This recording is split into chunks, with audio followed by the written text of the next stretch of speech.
Hello बच्चों, आज हम आपके सामने जो टॉपिक लेके आए हैं वो है शिक्षा। शिक्षा शब्द संस्कृत की शिक्ष धातु से बना है, जिसका तात्पर्य है सीखना। शिक्षा का क्या तात्पर्य है? सीखना। और किससे बना है? संस्कृत की शिक्ष धातु से, तथा प्रेरक के अर्थ में सीखना। ठीक है, किस अर्थ में सीखना? प्रेरक के अर्थ में सीखना। अतः सीखने सिखाने की प्रक्रिया शिक्षा है। शिक्षा के लिए विद्या शब्द का प्रयोग भी किया जाता है, जो संस्कृत की विद धातु से बना है, जिसका तात्पर्य जानना या ज्ञान करना। विद धातु से बना है। विद का क्या अर्थ होता है? जानना या ज्ञान करना। शिक्षा के लिए अंग्रेजी में एजुकेशन शब्द का प्रयोग किया जाता है, जो 3 लैटिन शब्दों एजुकेटम, एजुकेयर, एजुसियर से बना है। किससे बना है? एजुकेशन शब्द का प्रयोग किया जाता है, जो 3 लैटिन शब्द एजुकेटम, एजुकेयर और एजुसियर से बना है। इसमें 2 धातुओं ई प्लस ड्यूको की प्रधानता है। ई का अर्थ है अंदर से और ड्यूको का अर्थ है बाहर निकालना, यानी कि अंदर से अंदर की जो क्षमताएं हैं, योग्यताएं हैं, उनको बाहर निकालना। ठीक है, इस तरह एजुकेशन का अर्थ हुआ आंतरिक शक्तियों को बाहर निकालना। शिक्षा का संकुचित अर्थ। इस अर्थ में शिक्षा मात्र विद्यालयीकरण एवं अनुदेशन है। विद्यालयीकरण सीमा में बांधकर दिया जाने वाला ज्ञान इसके अंतर्गत आता है। विद्यालयीकरण में क्या होता है कि एक सिलेबस निश्चित होता है, उसी का ही ज्ञान वहाँ पर दिया जाता है, इसके अलावा अन्य ज्ञान वहाँ पे नहीं दिया जाता है। तो क्या है? सीमा में बांधकर दिया जाने वाला ज्ञान। ये शिक्षा व्यक्ति का ज्ञानात्मक विकास करती है। कौन सी विद्यालय शिक्षा क्या करती है? व्यक्ति का ज्ञानात्मक विकास करती है। शिक्षा का व्यापक अर्थ। इस अर्थ में शिक्षा जीवन पर्यंत चलने वाली प्रक्रिया है। और यदि शिक्षा को व्यापक अर्थ में देखें तो क्या है? पूरे जीवन व्यक्ति शिक्षा ग्रहण करता रहता है। हर किसी से कहीं ना कहीं से कुछ न कुछ सीखता ही रहता है। ये व्यक्ति का सर्वांगीण विकास करती है। शिक्षा की परिभाषाएं। ऋग्वेद के अनुसार शिक्षा वह है जो मनुष्य को निस्वार्थी एवं आत्मनिर्भर बना है।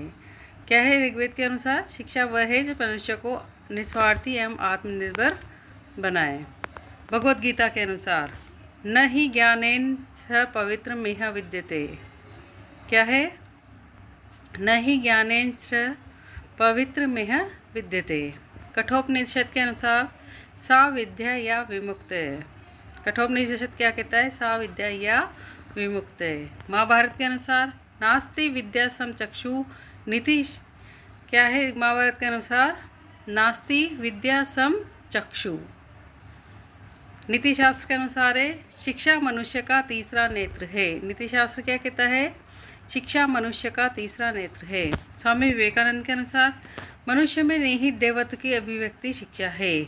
स्वामी विवेकानंद क्या कहते हैं? मनुष्य में निहित देवत्व की अभिव्यक्ति शिक्षा है। महात्मा गांधी के अनुसार शिक्षा से मेरा तात्पर्य बालक और मनुष्य के शारीरिक, मानसिक, आध्यात्मिक शक्तियों के सर्वोत्कृष्ट सर्वांगीण विकास से है। महात्मा गांधी ने कहा है कि क्या कहा है कि बालक का शारीरिक, मानसिक और आध्यात्मिक तीनों विकास होना चाहिए। और कैसा? सर्वोत्कृष्ट एवं सर्वांगीण विकास। ठीक है। कौटिल्य के अनुसार जो देश हित और देश प्रेम के लिए प्रेरित करे वही शिक्षा है।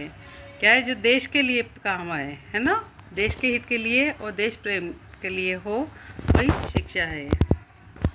सुकरात के अनुसार ज्ञान ही सद्गुण है, सद्गुण ही ज्ञान है। ज्ञान ही सद्गुण है और सद्गुण ही ज्ञान है, यानी कि व्यक्ति में अच्छे गुणों का होना आवश्यक है।